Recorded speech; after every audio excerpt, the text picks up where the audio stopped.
Alright guys, welcome back to Merica-Tv. Today we're going to do something completely different. It's been sitting around here for a long time. We're going to call this the Nasty 4 project. This is my 94 Cummins. I think we bought this in 98, 99-ish. The reason we bought this thing back in the day was a local farmer had it. It was just sitting in the weeds. We stopped by, made the guy an offer on it, bought it, put a transmission in it. Maybe put 7 transmissions in it. I think this thing 8 transmissions like candy for the first few years there, but we finally got her figured out. So as I've got older through my high school career or my high school days and just life's adventures that I've been on the past 15 years, this thing has been a big part of it. I've pulled numerous stuck buddies out with this thing, plowed a ton of snow with it. We've sled pulled it, we've drag raced it, did a burnout competition with it. She's took some abuse. I think it's got like right at 200,000 miles on it. The reason it's in the shop today is got a new aluminum flatbed to put on it. 3 years ago I tore it apart because the rockers were getting rusty. I mean, they were basically gone. As you can see, that is not the case anymore. I put completely rust-free doors on it, new rockers, cab corners, rust-free fenders on it. I think that might still be the original hood off my pulling truck that got painted on it. It was getting bad enough that we had bought a brand new range hand bumper for this thing, and the range hand bumper was rusting through on it. So I took that bumper off, sandblasted it, figured out it was rusting through. I ended up powder coating it and selling it. So I got a new bumper to put on it again, powder coated white range hand. And I always wanted a flatbed on a truck. I said I was not putting this thing back together until I come up with a good aluminum flatbed for it. So now we're going to put this aluminum flatbed on this truck. So this is an Aluma brand flatbed. Like I say, it's basically bare bones. The big thing is it's not going to rust. So got a lot of unneeded wiring right here. First thing I'm going to do is I'm going to go through and cut some of that wiring out. So this project's like everything else. Before I get started, I have to make things harder. So not only do I want to clean the wiring up and everything, this truck has always had stacks in it. I think we ran 1 stack in it for the first couple years. We put it together, and then past that, I always had a set of 6-inch miter cut stacks in it. Things sounded awesome. I think the year before I took it apart, I put a single stack back in it and I sled pulled it maybe once or twice. Just didn't sound like the same old 94 I remembered. So I'm gonna put 6-inch stacks right through that brand new bed. And when I do that, I'm going to brace the bottom of the bed up because I think I want to be able to mount a winch in the middle of it. Alright, so I guess the best thing I can think to do is just kind of set it up there, mock it up a little bit before I start hacking on the bottom rail of it and getting it really adjusted and everything. So that's what we're going to do.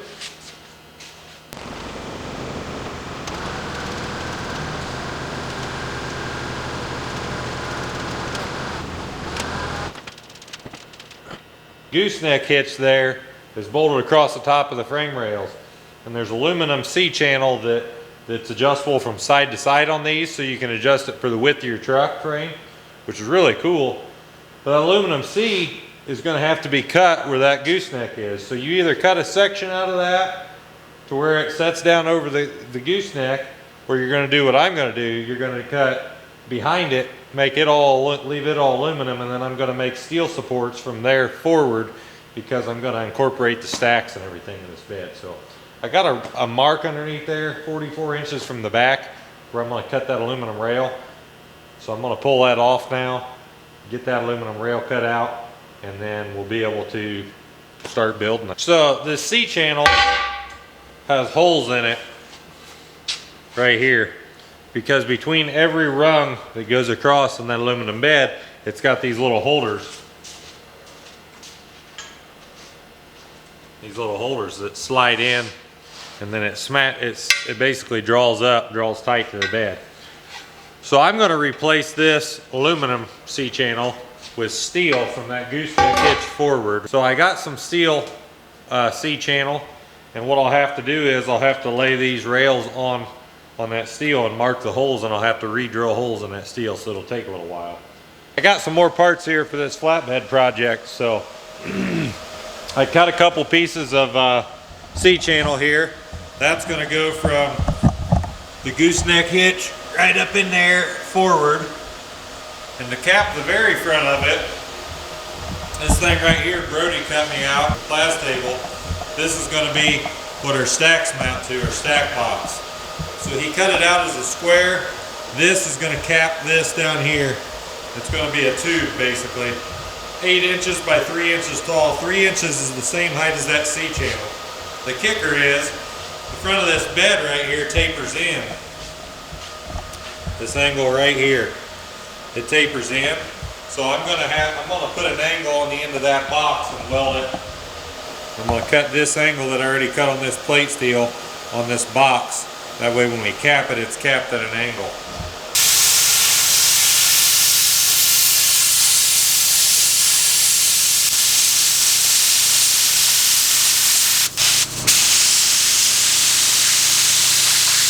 Pro welder Matt showed up.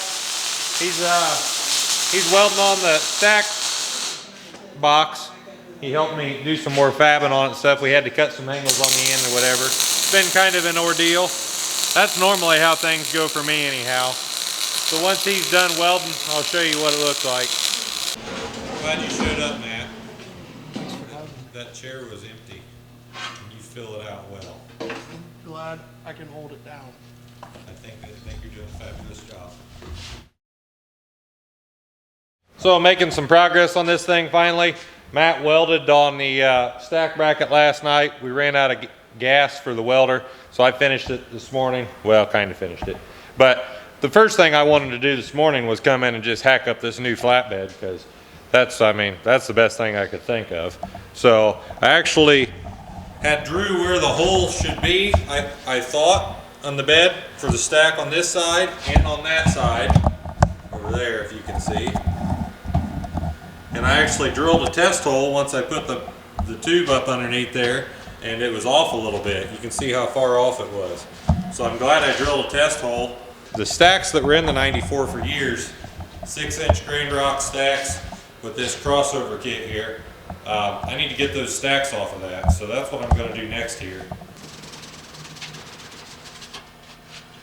When it sounds like it's easy to just install a flatbed, and then you're like me and you throw a bunch of changes on things and want to do things your way, it takes a lot of time. So I'm just working at it. But this old 94 means a lot to me. It might not to anybody else, but it's always going to be mine as far as I'm concerned, or my son's or whatever. And we're going to make it nice and it's going to be usable. Here's what I got so far.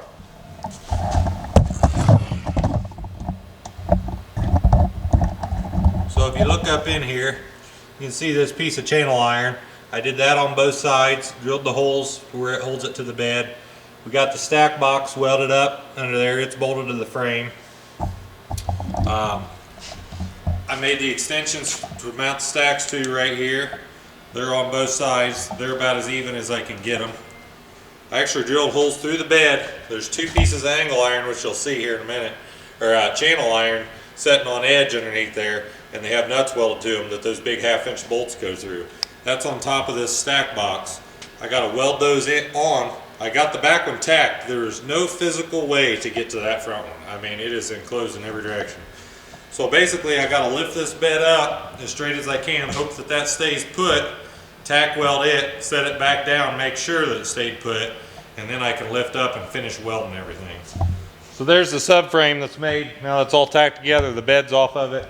It is tight coming on and off there. Take a look at this beauty.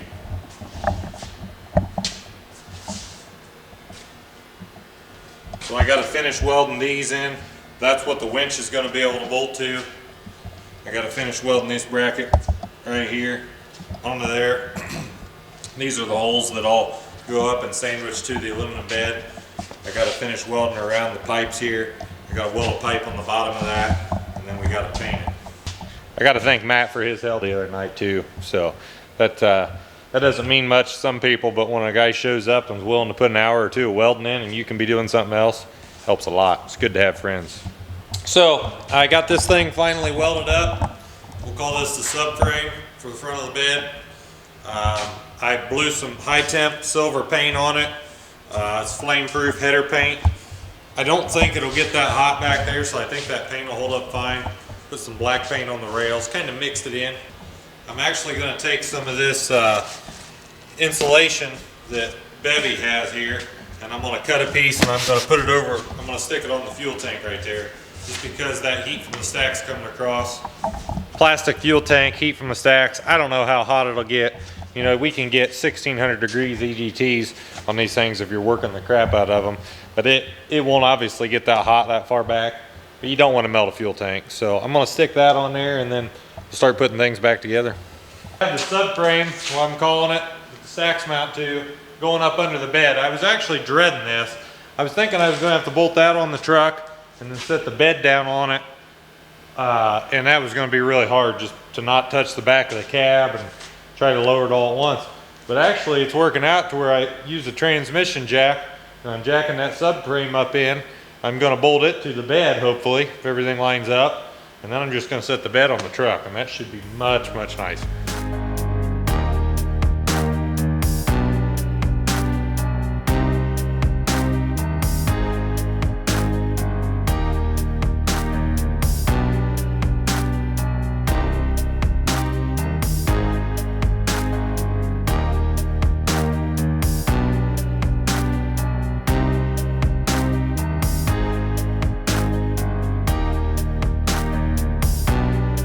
A truce to see if this thing will set back down on there.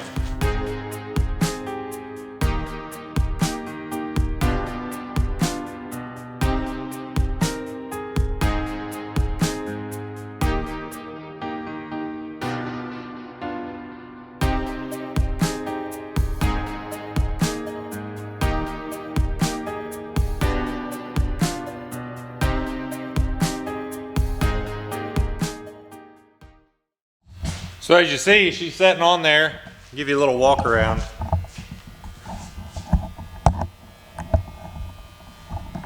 Got to go around and do a little shimming in the back. I got some spacers that are on the ground there, and then draw it all down. But I think it turned out really well. Got to put the stacks on yet.